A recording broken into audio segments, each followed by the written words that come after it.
या बातमीपत्राचे प्रायोजक आहे श्री निखिल पोटाबत्ती यांच्या व्यवस्थापनाखाली सुरू असलेला कुंडल फंक्शन हॉलच डॉक्टर श्वेता होले पाटील यांचे Vaishnavi skin care and laser clinic, doctor Suryaprakash Rajesh Kothe यांचं कोठेज gastro liver care and GI endoscopy centre. माजी खासदार गंगाधर पंत कुचन यांना पद्मशाली शिक्षण संस्थेच्या वतीने श्रद्धांजली व शोकसभा. सोलापूरचे माजी खासदार आणि ज्येष्ठ नेते पद्मशाली शिक्षण संस्थेचे माजी सेक्रेटरी व विश्वस्त गंगाधर पंत सिद्धरामप्पा कुचन हे अष्टपैलू व्यक्तिमत्व असलेले व्यक्ती जीवनाच्या प्रत्येक क्षेत्रात त्यांनी आपल्या कार्याचा ठसा उमटवला. सहकार आणि शिक्षण क्षेत्रात त्यांचं फार मोठं योगदान होतं. विविध संस्थांचे मुख्य प्रवर्तक, संस्थापक, सेक्रेटरी, विश्वस्त, तज्ज्ञ संचालक या नात्यानं त्यांचं कार्य व मार्गदर्शन मोलाचं होतं. अशा या युगंधर विणकर रत्न गंगाधर पंत कुचन यांचं मंगळवार 12 मे 2026 रोजी पहाटे निधन झालं. त्यानिमित्त पद्मशाली शिक्षण संस्थेनं आज शोकसभेचं आयोजन केलं. गंगाधर पंत यांचं शिक्षण कुचन प्रशालेत झालं. तदनंतर ते पद्मशाली शिक्षण संस्थेचे सेक्रेटरी म्हणून त्यांनी कार्य केलं. संस्थेला 100 पूर्ण झाल्यानं संस्थेनं 26 जानेवारी 2012ला शताब्दी महोत्सवाचं उद्घाटन कार्यक्रमाचं अध्यक्षपद भूषवलं. तसेच कुचन प्रशालेला 75 वर्ष पूर्ण झाल्यानं अमृत महोत्सव उद्घाटन कार्यक्रमाचं अध्यक्षपद भूषवलेलं होतं. शोकसभेच्या प्रारंभी गंगाधर पंत कुचन यांच्या प्रतिमेस मार्कंडेय सह रुग्णालयाचे प्रेसिडेंट सत्यनारायण बोल्ले यांच्या हस्ते पुष्पहार अर्पण करण्यात आला. शोकसभेस उपस्थित खालील मान्यवरांनी मनोगत व्यक्त केले. सत्यनारायण बोल्ले, आपलं मनोगत व्यक्त करताना सोलापूरला ज्यांनी नेतृत्व दिलं त्यांचे असे अचानक जाणं हे वाईट झालं. मी त्यांच्या कार्यकर्त्या त्यांचं कार्य अतिशय जवळून पाहिलं. त्यांनी हैदराबाद रोडला विडी कामगारांसाठी घरकुल निर्माण केलं. लोकांना चांगल्या आरोग्य सुविधा मिळाव्यात म्हणून सोलापूर रुग्णालय व अश्विनी रुग्णालय निर्माण करण्यात मोठं योगदान दिलं. त्यांच्यामुळे मी राज्य शिखर बँकेवर संचालक झालो. माझी तयारी नव्हती तरी ते माझे गुरु होते. त्यांचं मला ऐकावं लागलं. आज त्यांची उणीव भासेल. बहुआयामी व्यक्तिमत्व माझ्या पाठीशी होते. आज दाद मागण्यासाठी कोणीही नाही. दशरथ गोप, आपलं मनोगत व्यक्त करताना आज मी जिथं संस्थेमध्ये कार्य करतोय ते केवळ कुचन साहेबांमुळे. मी युवक संघटनेमध्ये असताना मला संस्थेत काम करण्याची संधी दिली. मी त्यांचं कार्य अतिशय जवळून पाहिलं. त्यांचा प्रत्येक निर्णय हा निर्णायक असायचा. फक्त निर्णय घेण्याची मार्गदर्शन करण्याची ताकद त्यांच्यात होती. काही अडचणी आल्यास पैसा निधी कसं भरायचं हे कौशल्य त्यांच्याकडून शिकण्यासारखं होतं. पेंटप्पा गड्डप, आपलं मनोगत व्यक्त करताना म्हणतात, कुचन साहेबांचं निधन म्हणजे पूर्व भागासाठी फार मोठं नुकसान आहे. त्यांनी अनेक संस्था उभ्या केल्या. साड्या तयार करण्यासाठी जो कच्चा माल लागतो तो आपल्या सूतगिरण्यांमध्ये तयार होत होता. एवढं मोठं योगदान त्यांनी दिलं. रामचंद्र जन्नू, आपलं मनोगत व्यक्त करताना म्हणतात, त्यांचं जेव्हा निधन झालं तेव्हा शेवटचं दर्शनही मला घेता आलं नाही. मी लहान असतानाही मला अनेक वेळा त्यांनी स्वतः बोलावून मार्गदर्शन करायचे. जेव्हा सोलापुरात भाजप पक्षाचा काही जोर नव्हता तेव्हा त्यांनी लिंगराज वळल्याळ यांना आमदार म्हणून निवडून आणलं. एवढी त्यांची ताकद होती. ॲडव्होकेट श्रीनिवास क्यातम, आपलं मनोगत व्यक्त करताना कुचन साहेबांच्या काळात बऱ्याच संस्थेच्या शाखांची स्थापना झाली. त्यांच्याच काळात मान्यताही मिळाल्या. याप्रमाणे त्यांचं स्वप्न व संकल्प पूर्ण करायचे.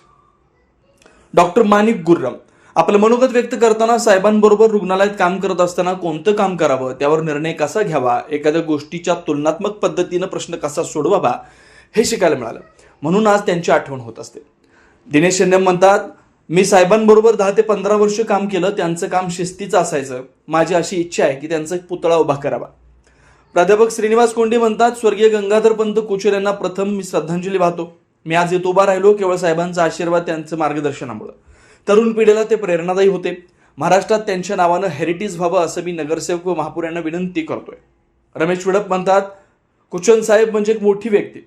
शिस्त म्हणजे केवळ त्यांच्याकडून शिकावी अशी व्यक्ती. सुदगिरणी, रुग्णालय या सगळ्यांना ते साक्ष होते. मल्लिकार्जुन कमटम म्हणतात, पद्मशाली कुळातील एक चांगली व्यक्ती होती. रुग्णालय चांगलं चालावं म्हणून त्यांनी अहोरात्र प्रयत्न केले. अशा व्यक्तीची कायम स्मरणात राहावं म्हणून त्यांचा एक विग्रह व्हावा. इंदिरा कुडक्याल म्हणतात, माझी आणि त्यांची ओळख मी नगरसेवक म्हणून हरले तेव्हापासूनचे. मला एकदा बोलावून महिला मंडळाची जबाबदारी दिली. मला अडचण आल्यास मार्गदर्शनही करायचे. लक्ष्मीबाई दासरी शाळा उभी राहावी यासाठी ते सदैव माझ्या पाठीशी उभे राहिले. या कार्यक्रमास संस्थेचे अध्यक्ष ॲडव्होकेट श्रीनिवास क्यातम, उपाध्यक्ष प्राध्यापक श्रीनिवास कोंडी, सचिव दशरथ गोप, सहसचिव मल्लिकार्जुन सरगम, विश्वस्त सर्वश्री दिनेश यन्नम, नागनाथ गंजी, श्रीधर चिट्ट्याल, विजयकुमार गुलापल्ली, गणेश गुज्जा, प्रभाकर आरकल, हरीश कोंडा, रामदास इप्पाकायल, अंबादास गज्जम, अमृतदत्त चिन्नी, श्याम बेनगीर, मोहन बोगा, विश्वनाथ मेरगू, व्यंकटेश रच्चा, राकेश पुंजाल, दुर्गादास सेमूर, श्रीनिवास वल्लाकाटी, गिरीश वल्लाकाटी, इंदिरा कुडक्याल, माधवी अंदे, किसन कांबळे तसेच संस्था संचालित विविध शाखेचे प्राचार्य, मुख्याध्यापक, उपप्राचार्य, उपमुख्याध्यापक, पर्यवेक्षक, शिक्षक व शिक्षकेतर सेवक उपस्थित होते. पूर्व भागात सोलापूर शहराला ज्यांनी नेतृत्व दिलं त्या माणसाचं अशा पद्धतीनं अचानक मृत्यू होणं ते सोलापूरच्या शहरवासियांना मनाला लागते.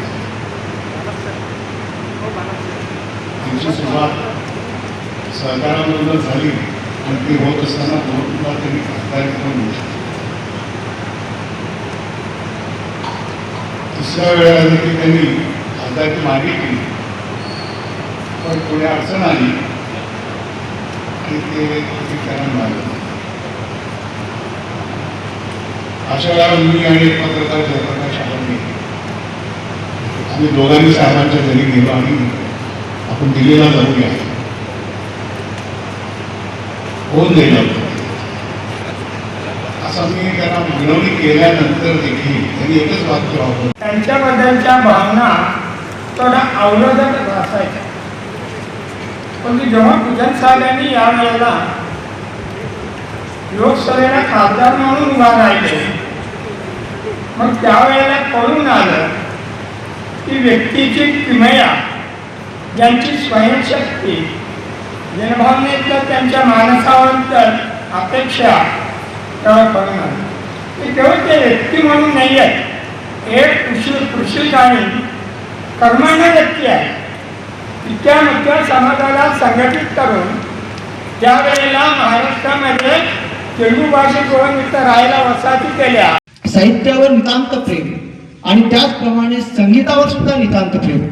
त्यांना जे जे भेटायला गेले त्यात सर्वांना अनुभव असेल की त्यांच्या समोर एक ट्रान्झिस्टर असायचा.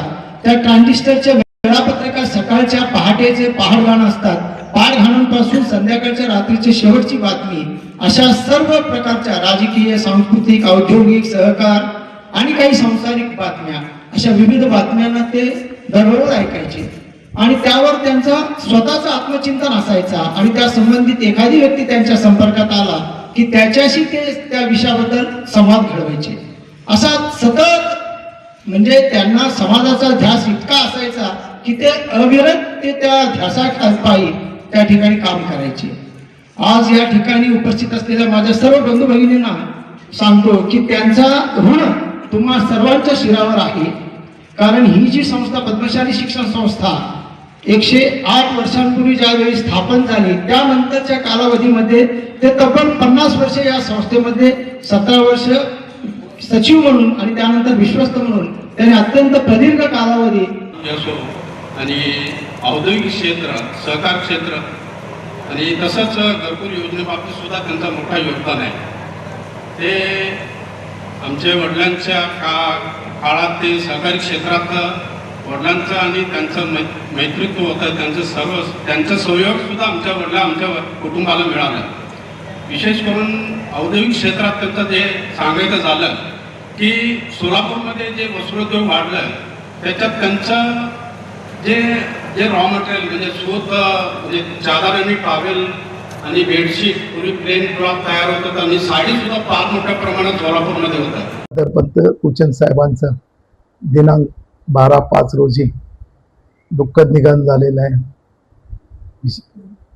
त्या दिवशी वास्तविक मी परगावी होतो आणि त्यांच्या शेवटच्या अंत्यदर्शनाला पोहोचू शकलो नाही. हे माझ्या जीवनातलं अत्यंत दुःखदायी घटना आहे. त्यांच्याकडं त्यांच्याकडनं पाहण्याचं दृष्टिकोन एकच होतं. ते खुशाल प्रशासक होते. त्यांचे जे स्थापना केलेले अनेक संस्था त्यांनी आयात असेपर्यंत, त्यांची प्रशासक असेपर्यंत चांगल्या प्रकारे सर्व संस्थेची उत्तरोत्तर प्रगती होत गेली. त्याच एक भाग म्हणून पद्मशाली शिक्षण संस्थेचा बी येत असतो. त्यांच्या या शिक्षण संस्थेच्या वृक्ष रोपटे व त्यानंतर वृक्ष व आम्ही त्यानंतर वटवृक्षात रूपांतर केले. त्यामुळे आम्हाला सार्थ अभिमान आहे. त्यांच्या मार्गदर्शन वेळोवेळी आम्हाला लाभत होतं. ते प्रशासन कसं करावं हे त्यांच्याकडनं शिकून घेण्याची कला होती आणि त्यांचं हे पोकळी आज आपण भरून काढू शकत नाही. कारण त्यांचे जे प्रशासन होतं उत्तमरित्या होते. त्यांनी अनेक वेळा म्हणायचे की प्रशासक करताना कधी घाबरायचं नसतो आणि वाईटपणा घेऊनच प्रशासन करू शकतो. सर्वांना खुश करून आपण प्रशासन करू शकत नाही, हे त्यांचं वाक्य आजही माझ्या डोक्यात आहे. त्यामुळं मला अनेक अनुभव आलेले आहेत त्यांच्या बोलण्याविषयी आणि त्यांचं मार्गदर्शन हे फार मोलाचं असायचं. म्हणजे एक संस्था म्हणून कसं भरभराटीच नाही हवं, त्यांच्याकडे उत्तम कला होती, उत्तम त्यांच्याकडे विचारशक्ती होती. त्या विचाराने त्यांनी अनेक संस्था उभा करून आम्हाला बी मार्गदर्शन केले. हो, आम्ही त्यांचं काय त्यांच्या एवढं केलं नाही तरी आम्ही थोडंफार घेऊन संस्था चांगला राहण्यासाठी आम्ही त्यांच्या मार्गदर्शनावर काम करून आज दाखवलो. हो, ते उत्तम प्रशासकाला, एक उत्तम कुशाल व्यक्तिमत्वाला आज आपण गमवून बसलो, हे अत्यंत मला दुःखाचे वाटते. यापुढे त्यांच्या आत्म्याला शांती लाभावं व ते स्वर्गीय वासी व्हावं हीच मी ईश्वरचरणी प्रार्थना करतो. Vaishnavi skin hair and laser clinic आपल्या व्यक्तिमत्वात व विश्वासात भर पडण्यासाठी, आपले व्यक्तिमत्व खुलून दिसण्यासाठी आजच आपल्या जवळच्या Vaishnavi skin hair and laser क्लिनिकला अवश्य भेट द्या. इथं सर्व प्रकारच्या लेझर ट्रीटमेंट उपलब्ध आहेत. परमनंट हेअर रिडक्शन तसेच कार्बन लेझर ट्रीटमेंट, वांग, मस व चेहऱ्यावरील पुरण यावर अत्याधुनिक लेझर मशीननं उपचार केले जातील व मांडीवरील, चेहऱ्यावरील किंवा हातावरील एक्स्ट्रा फॅट रिडक्शन साठी 7D हाय फूड लेझर मशीन, हेअर रिग्रोथ साठी PRP ट्रीटमेंट, केसांसाठी व चेहऱ्यावरील सुरकुत्या तसेच अकाली वृद्धत्व यावर PRP ट्रीटमेंट उपलब्ध आहे.